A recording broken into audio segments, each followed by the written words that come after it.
Hola a todos. En este vídeo vamos a resolver los ejercicios del bloque 4, electromagnetismo, del examen de la EBAU de Física de julio de 2022 en la Comunidad de Cantabria.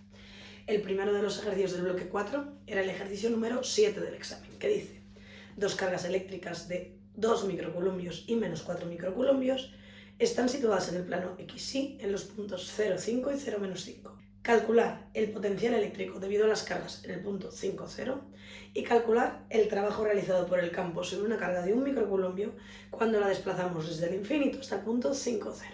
Lo primero que tenemos que hacer es una representación gráfica del problema que nos están planteando.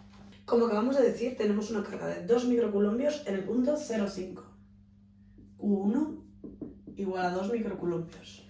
Y otra carga de menos 4 en el punto 0, 5. Q2 igual a menos 4 microcoulombios, ¿vale? Con todas las distancias en metros. Y nos piden los valores en el punto 5, 0. Llamemos a este punto punto A. Como sabéis, una carga positiva genera un campo eléctrico saliente. Por tanto, este será el valor de E1. Mientras que una carga negativa provoca un campo eléctrico entrante. Este será el valor de E2, ¿vale?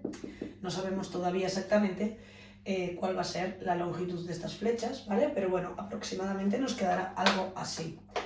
Vamos a ver entonces cómo calcularíamos numéricamente el campo total en el punto A5, 0.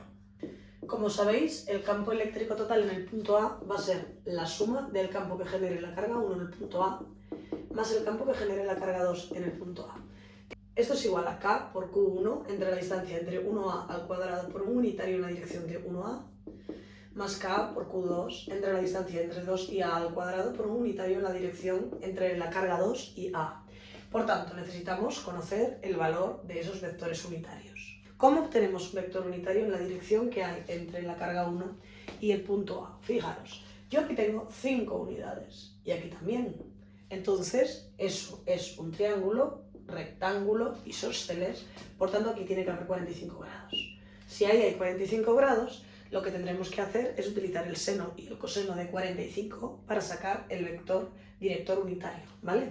Entonces, fijaros, si yo tengo aquí este vector, un vector unitario en la dirección, veréis que en la dirección del eje X es positivo, pues coseno de 45 por el vector Y, positivo, hacia la derecha, mientras que en la dirección del eje Y es negativo, menos seno de 45 grados por J, ¿vale? Como sabéis que el coseno y el seno de 45 grados son raíz de 2 partido de 2, tendremos raíz de 2 partido de 2 por Y, menos raíz de 2 partido de 2 por J. Y ese es el vector unitario en la dirección entre 1, la carga 1 y el punto A. Veamos ahora el vector unitario en la dirección entre la carga 2 y el punto A. Entonces, volvemos a tener un triángulo isósceles rectángulo, 5, 5, 45 grados. De nuevo, que vuelve a ser el seno y el coseno de 45. En este caso, en la dirección horizontal va hacia la izquierda, por tanto negativo, menos coseno de 45 menos raíz de 2 partido de 2 por Y. Y en la dirección vertical va hacia abajo, por tanto negativo, menos raíz de 2 partido de 2 por J. Una vez que ya tengo los vectores unitarios, vamos a sacar aquí factor común K, 9 por 10 a la 9. Y vamos a sacar también factor común, como tenemos microcoulombios, que es un factor de 10 a la menos 6, vamos a sacarlo también factor común, 10 a la menos 6, ¿vale? Entonces, ¿qué me queda aquí? La K la he extraído factor común. Q1 es 2 por 10 a la menos 6, el 10 a la menos 6 lo tengo fuera, así que ponemos 2. Y necesitamos la distancia entre 1 y A. ¿Cuál es la distancia entre 1 y A? La hipotenusa de este triángulo, ¿vale? Entonces esto es raíz cuadrada de 5 al cuadrado más 5 al cuadrado, raíz de 50. Entonces aquí ponemos raíz de 50 al cuadrado. Y ahora ponemos el vector unitario, que hemos dicho que es raíz de 2 partido de 2 por Y, menos raíz de 2 partido de 2 por J. Ahora vamos con la carga 2. Hemos extraído factor común a la constante K y al término 10 a la menos 6. Me queda menos 4. Importante, cuando yo pinto el campo eléctrico en la dirección correspondiente, teniendo en cuenta el criterio de signos de carga positiva y carga negativa, ya no tengo que escribir el menos de la carga menos 4, porque está implícito en la dirección del vector director que hemos considerado. Por tanto, lo pongo positivo, 4. La distancia vuelve a ser la misma porque es la hipotenusa de un triángulo isósceles rectángulo con catetos de 5 unidades, o sea que es la misma que entre 1 y a, raíz de 50. Y en los vectores directores, en el vector director ponemos menos raíz de 2 partido de 2 por i y menos raíz de 2 partido de 2 por j. Vale. ¿Qué tenemos que hacer ahora? Pues operar y agrupar los términos que van con i y los términos que van con j. Si hacemos esto, nos va a quedar menos 254,56i menos 763,68j. No os olvidéis que siempre hay que poner las unidades que son newtons entre coulomb. Entonces tenemos un vector que va hacia la izquierda y hacia abajo. Eso quiere decir que tiene mayor módulo el vector E2 que el vector E1. Recordad que la suma de dos vectores, hacemos un paralelogramo formado una paralela por el extremo de E1 a vector E2 y una paralela por el extremo de E2 al vector E1, y la diagonal de ese paralelogramo será la suma de los dos vectores. Bueno, aquí en mi dibujo parece que es casi vertical, pero no lo es, ¿vale? Va hacia la izquierda y hacia abajo, ¿vale? Pero bueno, la escala tampoco es fundamental. Lo que es muy importante es el sentido, ¿vale? Con el cual nos quedan los vectores, el sentido, la dirección y demás, porque también nos puntuarán en el ejercicio esta representación gráfica. Bueno, pues aquí tenemos el campo total. Bueno, pues con esto hemos resuelto el apartado A. Ahora vamos con el apartado B. El apartado B nos pide el potencial eléctrico en este punto, en el mismo punto A.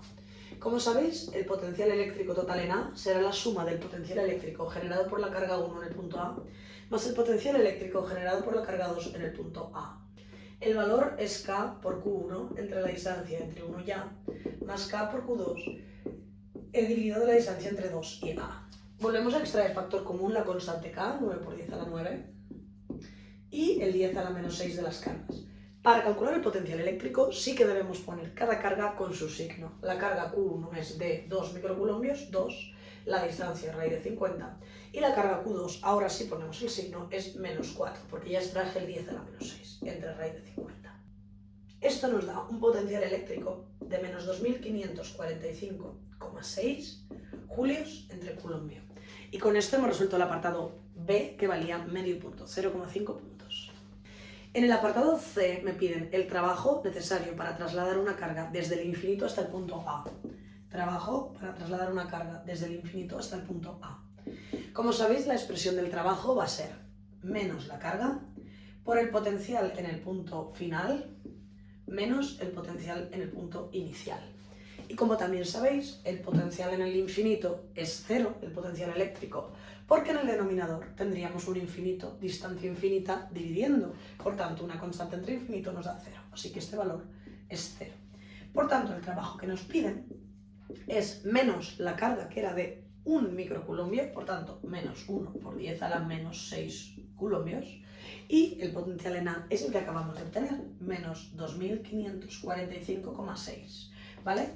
Estos son coulombios, estos son julios entre coulombio, y por tanto el resultado nos queda, como sabéis, en julios. Y el valor del trabajo es 2,546 por 10 a la menos 3 julios. Esto valía otro medio punto. Y con esto hemos terminado el problema número 7 del examen. Veamos ahora qué nos dice el problema número 8. El problema número 8 dice lo siguiente. Un electrón es acelerado mediante una diferencia de potencial y posteriormente se introduce en una región donde hay un campo magnético de 0,5 militeslas perpendicular al vector velocidad del electrón, ¿vale? 0,5 militeslas perpendicular a la velocidad, ¿vale? La órbita del electrón cuando entra en la región del campo magnético es de 5 centímetros. Bueno, pues el radio de la órbita que realiza el electrón es de 5 centímetros. Y nos preguntan que saquemos la diferencia de potencial que aceleró el electrón al electrón y la frecuencia de giro del electrón en la órbita circular. Veamos cómo hacer este ejercicio. Lo primero que vamos a hacer va a ser representar el campo magnético, ¿vale? Tenemos el campo magnético B, que es de 0,5 militeslas, lo hemos pintado ascendente, ¿vale? Y vamos a pintar el electrón. Aquí tenemos un electrón que habrá sido acelerado previamente y cuando entra en el campo magnético va a entrar con una determinada velocidad v, ¿vale? V va a ser la velocidad con la que entra el campo magnético. Como sabéis, cuando el electrón entre en la acción del campo magnético, en ese momento la fuerza magnética a la cual el campo le somete va a ser igual a la fuerza centrífuga y ahí nos va a quedar que realiza un movimiento de órbita circular. La fuerza magnética, como sabéis, es la carga del electrón por el módulo de la velocidad, por el módulo del campo, por el seno del ángulo que forman la velocidad y el campo, que es 90 grados, seno de 91. La fuerza centrífuga, como sabéis, es la masa del electrón por la velocidad en la órbita al cuadrado dividido del radio. Si eliminamos velocidad y velocidad, nos va a quedar que Q por el módulo de B es igual, el seno hemos dicho que es 1, a mv entre el radio. Por tanto, podemos sacar el valor de la velocidad, que nos va a quedar que es la carga del electrón por el módulo del campo magnético por el radio, que lo sabemos, dividido entre la masa del electrón. Todo esto lo conocemos. Ya sabéis que en el encabezado del examen de física nos dan constantes como la carga y la masa del electrón y del protón. Por tanto, si sustituimos carga del electrón, 1,6 por 10 a la menos 19, campo magnético, recordad que hay que pasar la unidad del sistema internacional, 0,5 por 10 a la menos 3 teslas, ¿vale? Radio del movimiento, 5 por 10 a la menos 2 metros en unidades del sistema internacional, y la masa, esta es la carga del electrón y esta es la masa del electrón, que, como sabéis, es 9,1 por 10 a la menos 31 kilogramos. Bueno, si obtenemos el resultado de la velocidad, nos dará un valor de 4,396 por 10 a la 6 metros por segundo. Vale, entonces, ahora que conocemos la velocidad, me piden dos cosas. La diferencia de potencial que aceleró al electrón para adquirir esa velocidad antes de entrar a la órbita, es lo que me piden en el apartado A, y en el apartado B, la frecuencia del movimiento circular, ¿vale? Entonces, ¿cómo obtenemos la diferencia de potencial?